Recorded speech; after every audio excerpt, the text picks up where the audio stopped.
Olá a todos, o meu nome é Ana Carneirinho e hoje iniciaremos o estudo do movimento de um corpo. Antes de estudar propriamente o movimento em si, temos que definir uma grandeza muito importante que é a posição. Portanto, vamos começar por, pegando nestas personagens do Minecraft, indicar qual a posição do Steve. Onde está o Steve? Se vocês tentarem responder esta questão, o que vocês me vão dizer é que está do lado direito do Creeper, ou que está do lado esquerdo do Iron Golem, ou que está atrás da aranha. Todas estas respostas estão certas, mas para todas elas vocês encontraram uma referência. Vocês disseram que a vossa referência começou por ser o Creeper e depois disseram que a vossa referência era o Iron Golem e depois finalmente encontraram como referência a aranha. Portanto, em física, a indicação da posição de um corpo existe sempre um referencial, um ponto do espaço que nós indiquemos como origem das posições. Portanto, se indicarmos como origem do referencial aquelas caveiras que estão à esquerda da imagem, a posição do Steve será 2,5 metros. Mas se a origem do referencial for o gato e, portanto, ele estiver a 0 metros, a posição do Steve será 1 metro. O próprio Steve pode ser o referencial e, portanto, a origem corresponde ao Steve e o Steve está nos 0 metros. É possível arranjarmos um referencial para a qual a posição é negativa. Se vocês repararem, em lado nenhum o Steve mudou a sua posição absoluta. Ele mudou o valor da posição relativamente ao referencial que nós escolhemos. A noção de referencial vai também ter implicações na noção de movimento e repouso. Portanto, reparem nestes meninos nesta sala de aula. Estes meninos estarão em repouso ou em movimento? Em física, a pergunta é sempre a mesma. Relativamente a quê? Qual o referencial? Ora, se o referencial for a sala de aula, estes meninos estão em repouso, no sentido em que nenhum deles muda a sua posição ao longo do tempo relativamente ao nosso referencial. No entanto, se o referencial for o Sol, então os meninos estão a movimentar-se ao longo do Sol e a sua posição vai mudar ao longo do tempo e, por isso, estamos em movimento. Estar em repouso em movimento é relativo, depende do referencial que nós tivermos escolhido.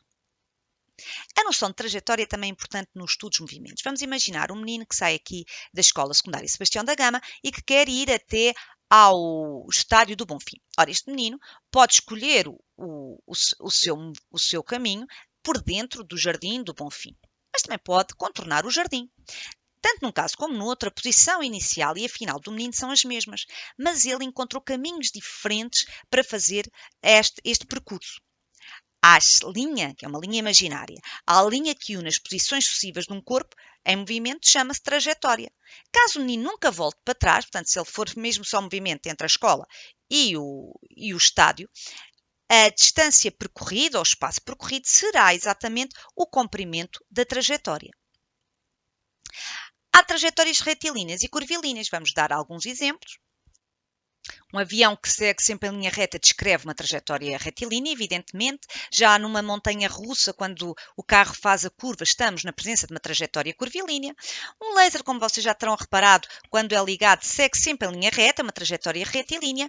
E uma moto, ou um carro, ou qualquer um de nós, quando dá uma curva, está na presença de uma trajetória curvilínea.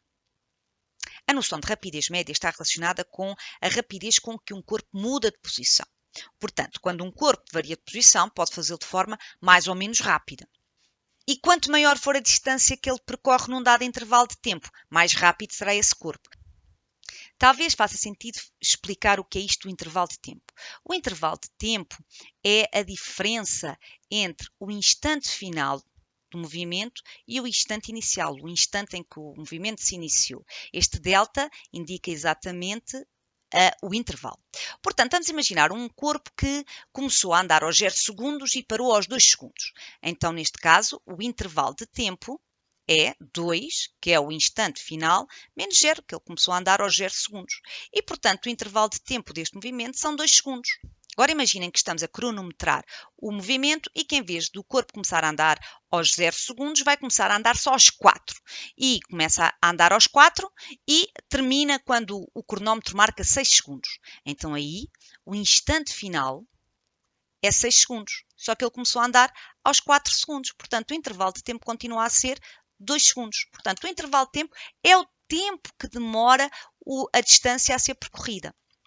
Em termos matemáticos, define-se a rapidez média como a distância que o corpo percorre num dado intervalo de tempo. Portanto, é a distância percorrida a dividir pelo intervalo de tempo. Em termos de símbolos, a rapidez média, RM, é igual à distância percorrida, que se simboliza por um D, a dividir pelo intervalo de tempo, que é o ΔT. Qual a unidade SI da rapidez média? Ora, a unidade SI da distância é metro, a unidade SI do intervalo de tempo é segundo, portanto, a unidade SI da rapidez média é metros por segundo.